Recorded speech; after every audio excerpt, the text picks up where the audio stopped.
Hello, everyone, and welcome to the Nurtured by Nature podcast. I'm your host, Fiona MacKay, and normally our format is that I'm joined by a guest, but today I'm here on my own as I'd like to take the opportunity to thank every one of you for being part of this journey.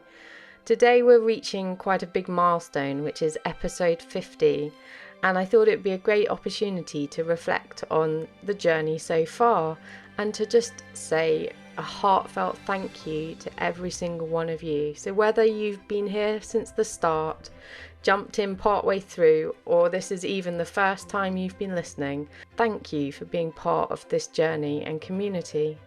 Because one of the biggest things that I've learned from these 50 episodes is it takes community, it takes all of us. We need to all use our strengths, our individual passions, the areas of expertise, the things that we enjoy, and come together in this beautiful interwoven web of life to create a vision for a future for all of us. I thought of a theme for this episode, and it was really maintaining hope, because that's really the central facet of this podcast, is finding ways for all of us who care about the environment to maintain hope.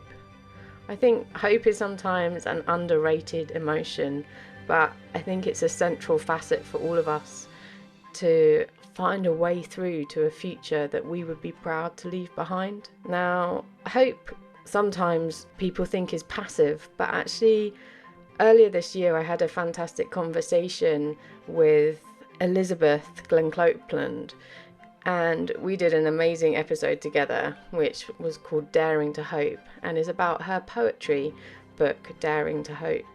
And in that we discussed the idea of active hope, which is something that's been around for a while, and it requires us to take action, to not be passive observers. And then moving on from that, I've explored more recently this idea of sacred activism with Cynthia and her book Summoned by the Earth. I think the two go hand in hand, and they really provide us with a way to move forward in this current time that we're experiencing. Sacred activism is really at its core finding that place of love within us, remembering what we love and acting from that place. Yes, I, like all of you, have my times when I feel this raging frustration, anger, even hate for people who just disregard and exploit the environment. I mean, earlier this year, we're sort of in late summer here, but over the last couple of months, I've witnessed, it seems small, but the hedgerows and the verges of our village being trimmed back. And it just seems so pointless and wanton, destruction of the environment. They were brimming with wild flowers just starting to come out, this huge potential ecosystem to support pollinators and then on to, the insects, birds, the whole life cycle of our smaller fauna, and obviously the flora itself, which was what was destroyed. And the sound of the tractor, and the whir of the flail, the destruction afterwards, these beautiful native wildflowers that had so much promise and potential just reduced to a little chopped mess on the ground. It made my heart hurt. It was overwhelming for days, knowing what I know, that, our ecosystem is struggling, our pollinators are struggling. We've just had the great butterfly count here in England, and there weren't the butterflies. Yes, we've had certain environmental factors this year. We had a very wet winter, very wet, quite cool spring, early summer, which will have definitely had an impact, but it's just been a very stark reminder this year of actually our native wildlife, from the tiniest insects all the way through, is struggling. Our birds, our garden birds, were feeding really heavily on our feeders in the spring when we would normally expect them to be sort of going out and utilizing more the natural food sources that are available to them, and we were propping them up. Actually, now as the harvest has started to take place here, we've seen actually the birds moving away from the feeders, which is fantastic and what it should be. But it was very evident earlier in the year that if we hadn't have been feeding them, they would have been struggling because there was a lack of their wild food available to them. And that's difficult for us to witness. And that's something that I've spoken about with several guests in the last year. And there's quite a lot of episodes, if you've missed any of them, that you can go back to. One of those episodes was with Leah Rampey, and she has a fantastic book, Earth and Soul, Reconnecting Amid Climate Chaos. And in that, we were discussing how do we carry on when we feel these moments of, well, sometimes not moments, they're quite protracted, this deep grief and heartache for what we're seeing happening in the world around us. And that can overflow as well into, it's become quite a popular term now, but eco-anxiety. But at its core as well, there's a trauma response. And I had a very good conversation with Meredith about how trauma can impact our ability to be activists, our ability to actually have an impact, and how we need to bring awareness to actually how seeing and witnessing what we are seeing and witnessing in the world around us, because it's not just the environment. There's a lot of trauma in the world at the moment, and those of us that connect to nature and care about nature, we are more deeply connected to everything around us. So we will feel this collective grief and despair that is really permeating the world at the moment. And we need to educate ourselves on how we can try and help our bodies, how we can understand the natural reflexes and responses that are innate in our body's wisdom of how we cope. But in a world where we are finding ourselves in like this hyper anxiety, we need to be more aware of what's triggering us and find a way to, those experiences are, it's normal and it's healthy. But the problem is when we become stuck in them. So it's a way to understand how to keep our emotions flowing, how to find equilibrium, how to feel the whole range of emotions without becoming overwhelmed, or at least not being stuck in that overwhelm for a prolonged period of time. And I think, over the last 20 episodes, there are quite a lot of conversations where with several of my guests where we've tried to bring you tools and just our own experiences and advice to let you know that you're not alone, to let you know that it is absolutely fine to feel like that, but to find your way through it. And that's what I want to help and support you to do. Because if we find our way through that anger, that hate, the frustration, if we can find our way back to love, then we have this incredible power. Because when you create from a place of love, it is infinitely, infinitely more powerful. And that was something I loved exploring with Cynthia, was this power of intention. It's something that I have been passionate about for a while. I have obviously explored energy medicine, Reiki in particular, but flower essences, lots of the energy modalities. And the thing I love is, like, you might not know, but I actually have, when I was at years and years ago, very long time ago, I did science at school. I did chemistry up to A level.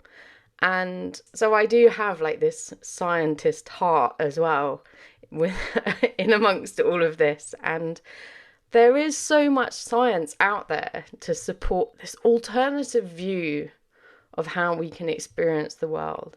And one of my favorite people who has really delved into the science of intention and collective intention and prayer is a lady called Lynn McTaggart. And I would highly recommend you, if you are interested in it, that you go and have a look at some of her stuff. But Cynthia also, her book is a great example of how them coming together as a collective with an intention centered around these earth treasure vases had these amazing ripple effects, and in ways that they couldn't have imagined. And I think that's something that really, in active hope and maintaining hope, is to remember to come back to your intention.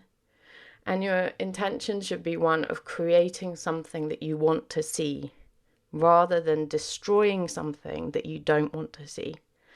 It's a real subtlety, but it's something that just changes your whole approach to how you turn up in the world.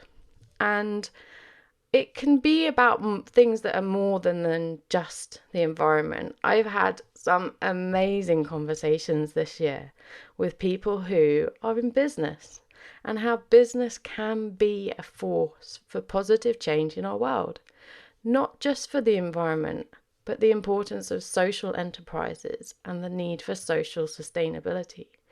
I've had incredible conversations with Mara, who is a craft chocolatier. I am a secret chocoholic, so that was a fantastic conversation. And also Nicole, who is of Fern and Daisy and is a fashion designer. And we looked at how small businesses can reimagine a way of doing business that isn't exploitive, that is supportive of their customers, supportive of the environment, supportive of society, the people that work for them, every aspect of their business, from the raw materials through production to marketing to even what they do with the profits afterwards.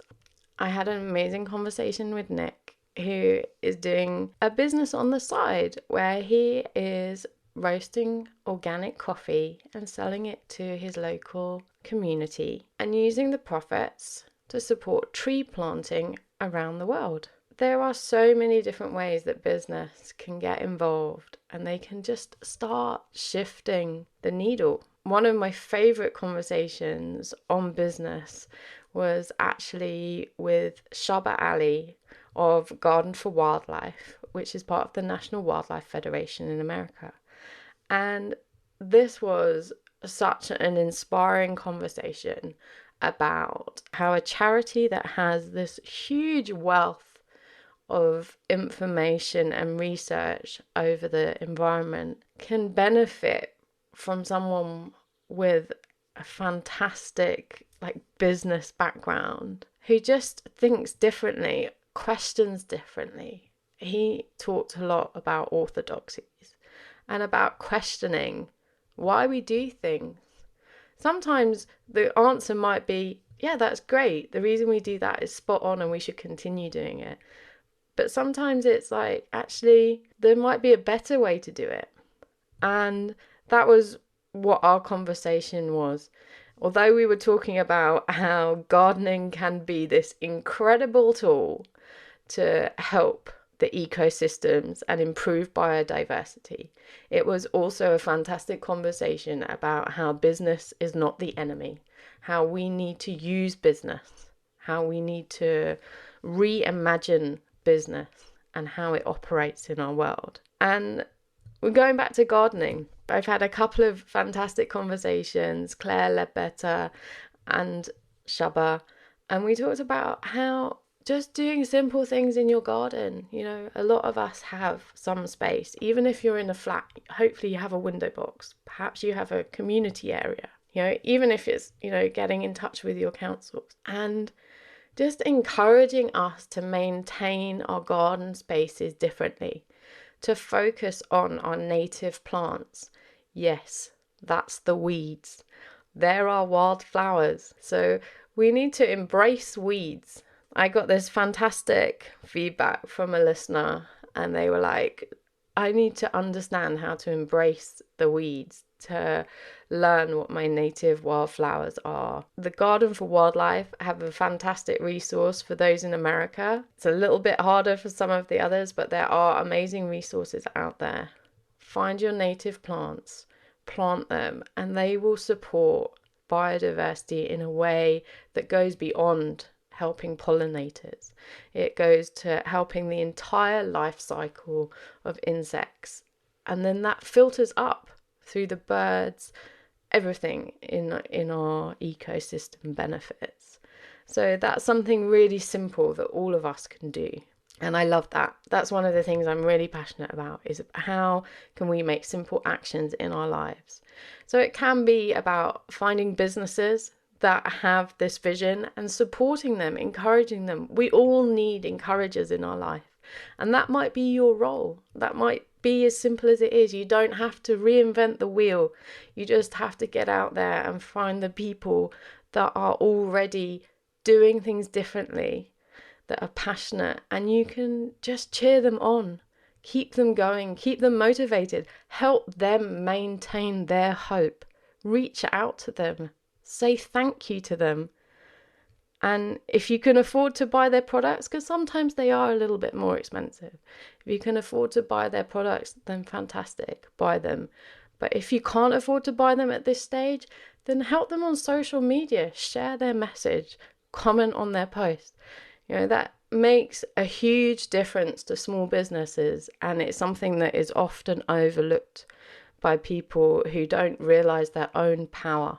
Going on from that, another facet of this idea of maintaining hope is educating ourselves. And I had a really fantastic conversation with Osprey Lake after reading her book, The Story Is in Our Bones. Osprey talks about worldviews with the understanding that we need to understand where we've come from. In my introduction to her episode, I said the famous quote by Einstein, which is, we can't solve problems with the same thinking that created them. I probably not quite got that quite right because I've done it off the top of my head.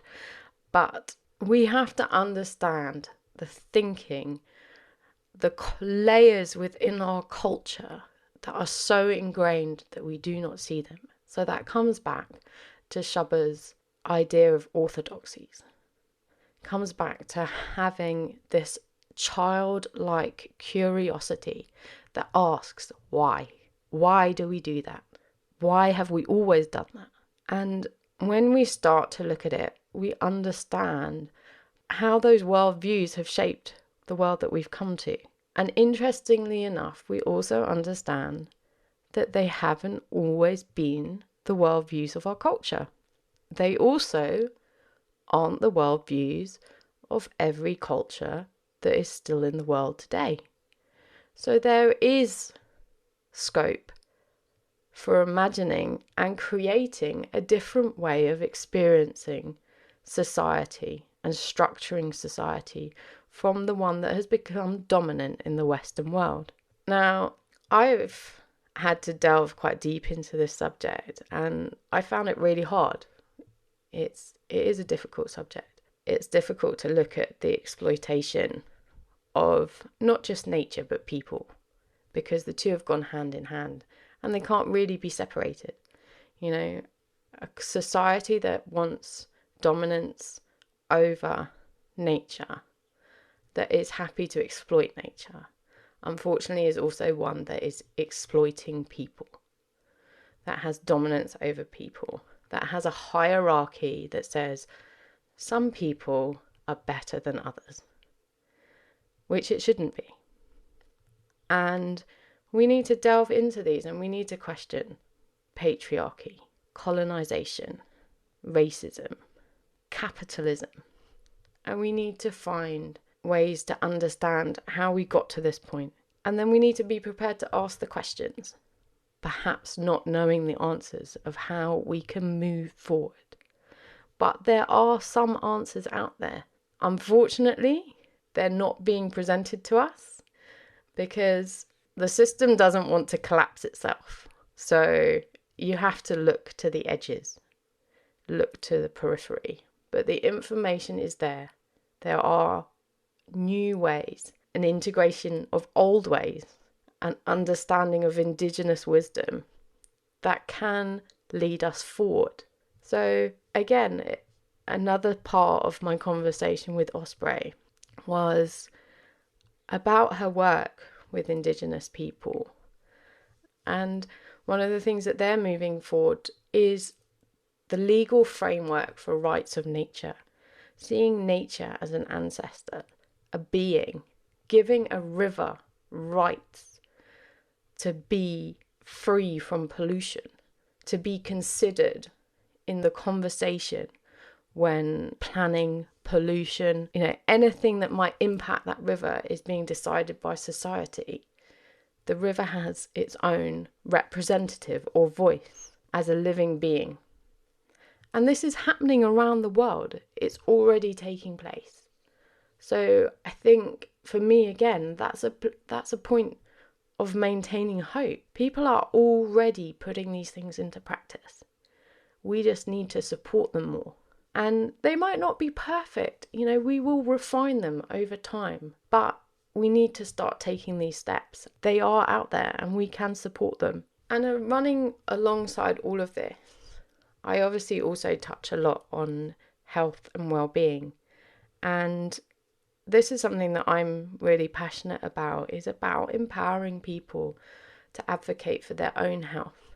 We've moved into a society where it is dominated by certain aspects, pharmaceutical companies, agrochemical companies.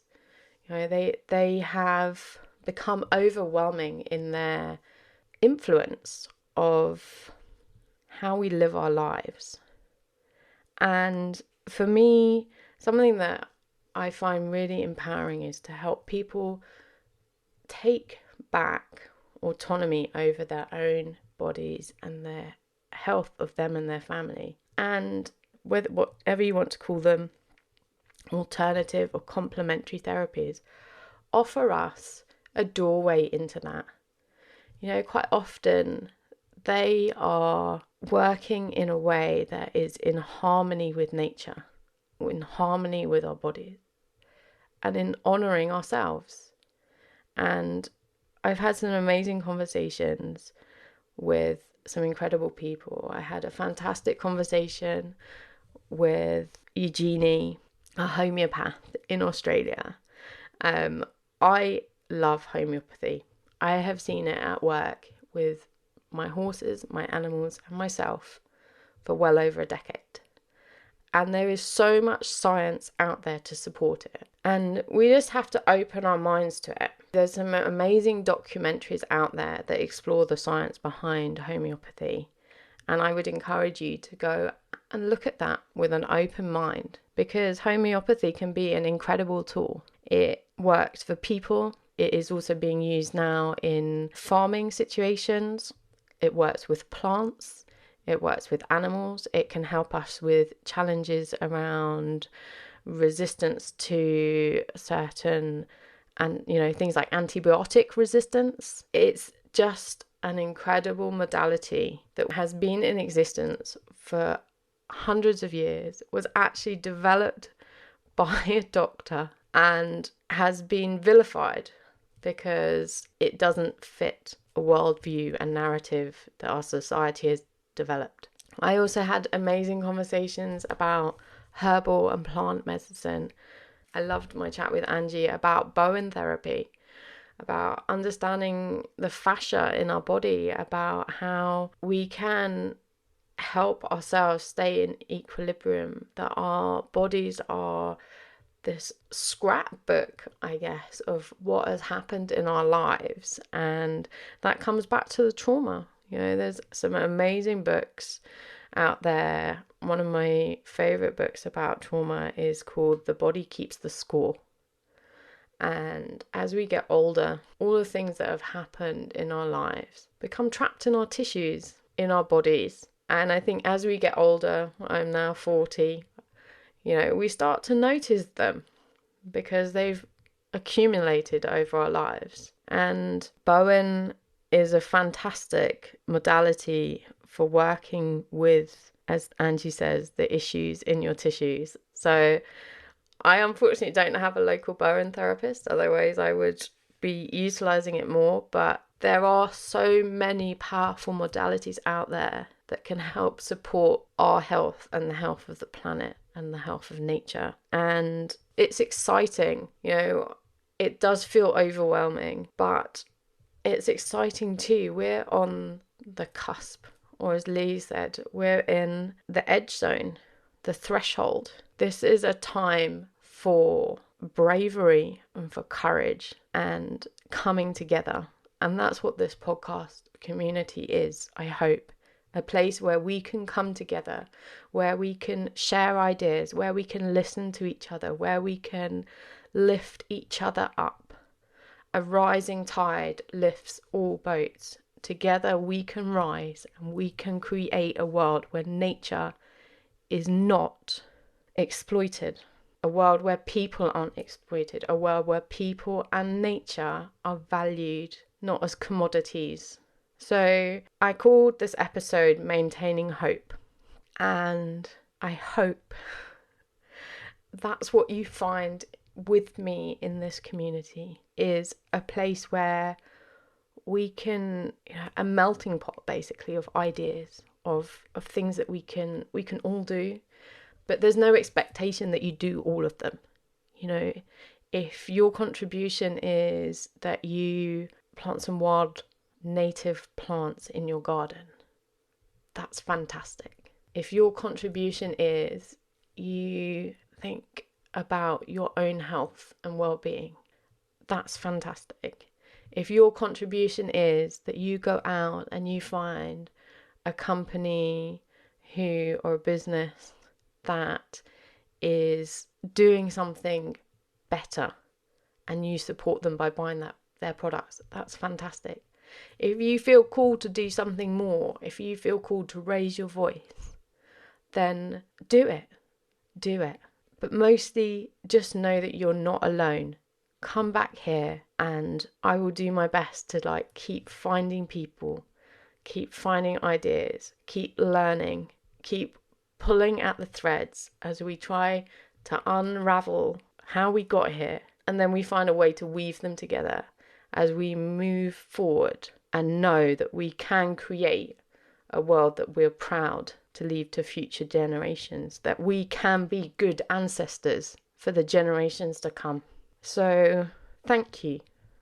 Thank you for joining me in being a good ancestor. And I hope that you will continue on this journey with me. I would love to hear from you. I'd love you to share what episodes you found particularly inspiring. If you've got someone that you think would be fantastic, even if you would like to be on the podcast, reach out to me. I love hearing from you. This is a community. It's not about me. This is about the world, and it's about our future, and it's about a legacy for future generations of people, generations of plants, generations of animals. Together we can make a difference.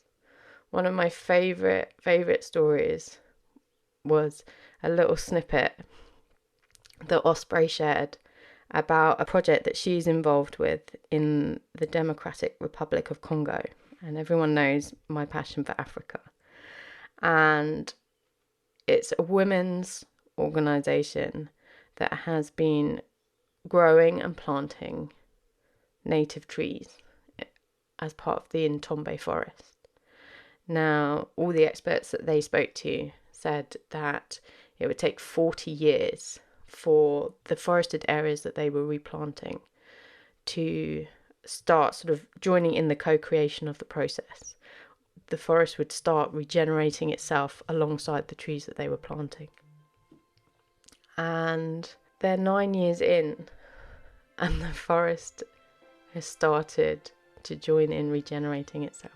We have ideas about timescales, and how long things can take. But we're in co-creation with nature, and nature has its own timescales. And if we help it, if we honour it, if we enter into relationship with it, miracles can happen. So in under a decade, this tropical forest, which is part of one of the biggest forests in the world after the Amazon, is regenerating itself alongside these women who are caring for it, realising its importance in the world. And, that gives me hope. So with that story, I leave you that seed of hope that change is possible and we can make a difference. Thank you so much for listening to the Nurtured by Nature podcast. I truly hope this conversation has brought some hope and inspiration into your life. I would love to have these messages ripple out across the world. So if you can, please share this episode with your friends, leave a review on your favourite podcast player, and make sure you subscribe so you don't miss the next episode. I would love to hear from you, so please feel free to connect with me on the links provided in the podcast description. But most importantly, thank you so much for being a part of this journey with me. But don't forget to simply get out there and enjoy the natural world.